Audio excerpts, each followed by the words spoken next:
Ингушетия оставила за собой особое право – закрыть сезон экофестивалей «Вода России» в этом году.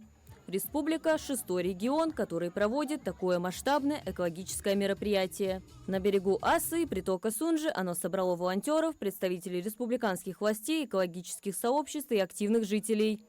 Старт заключительному экофестивалю «Вода России» дали почетные гости: замминистра природных ресурсов и экологии России Максим Корольков, известная актриса Юлия Михалкова и исполняющий обязанности председателя правительства Ингушетии Магомед Евлоев. Наши берега снова преобразятся.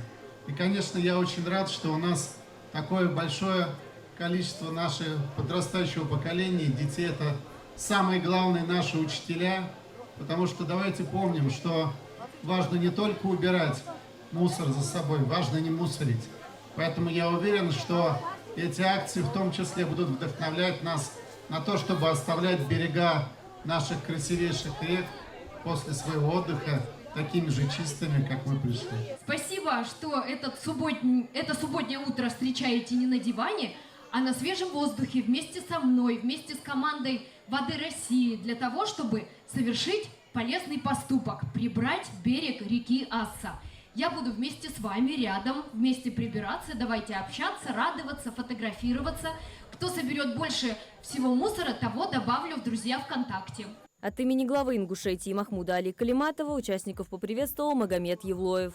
Уверен, что каждый житель республики, а их в данной акции собирается в течение года, каждый третий житель республики принимает самое активное участие.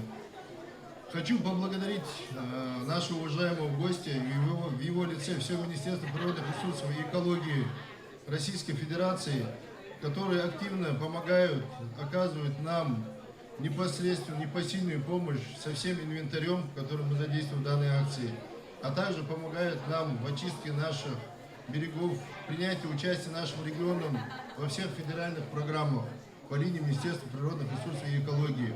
Уникальность этого субботника в его многогранности. Участники не только убирают берег от мусора, но и принимают участие в экопросветительских мероприятиях, интерактивных лекциях, эко-квестах и мастер-классах.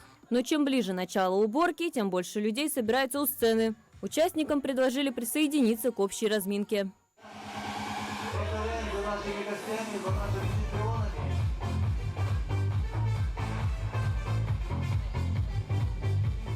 Особый интерес к акции проявляют школьники. Не просто активно собирают мусор, а стремятся принять участие в образовательной части. Ребята говорят, такие акции очень важны для нашей республики и страны в целом. Надо чистить нашу речку, чтобы она была всегда чистой.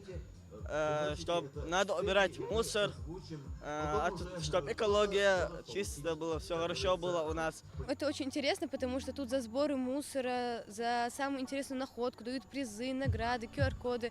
Это дает очень инициативу какую-то.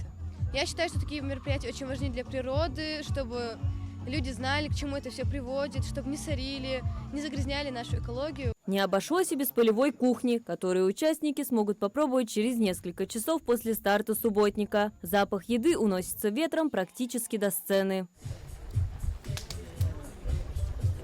Почетные гости тоже уже готовы приступить к уборке мусора на прибрежной территории Ассы. Но перед этим они ответили на вопросы представителей СМИ. Максим Корольков отметил, что за 12 лет работы акции она претерпела большие изменения. Теперь в ней принимают участие и дружественные страны. В этом году активно Республика Беларусь акцию у себя проводила. У нас было совместное мероприятие по рекам, которые трансграничные, перетекают из одной страны в другую. Конечно, мы видим, что такие экологические акции, они объединяют братские народы, единым порывом очищают берега, занимаются экологией, сохраняют природу. Это очень важно. А о важности привлечения к подобным экологическим акциям детей рассказал Магомед Евлоев. Министерством природных ресурсов и экологии Республики Ингушетия при поддержке правительства республики, а также наших земляков, бизнесменов проводится много конкурсов, таких как, например, самый известный «Спасите Грута», где каждая школа принимает активное участие в сборе макулатуры, разыгрываются призы, подарки. Я уверен, что такие акции нам надо их продолжать и в будущем увеличивать их количество, а также участников.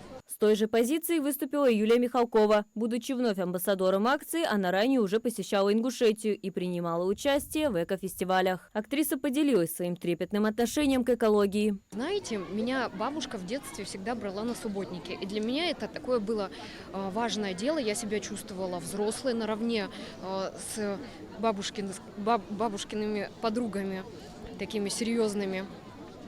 Я брала мешок, грабли и собирала мусор. Потом субботники продолжились в школе, потом продолжились в институте. Потом на какое-то время эта культура ушла, а сейчас они снова возобновились, чему я очень рада. И дети, и волонтеры, и почетные гости приступили к уборке. В конце сложного, но очень полезного дня собранный мусор подсчитывают. Участники суммарно собрали 153 мешка. Больше всего было собрано пластика – 42 мешка.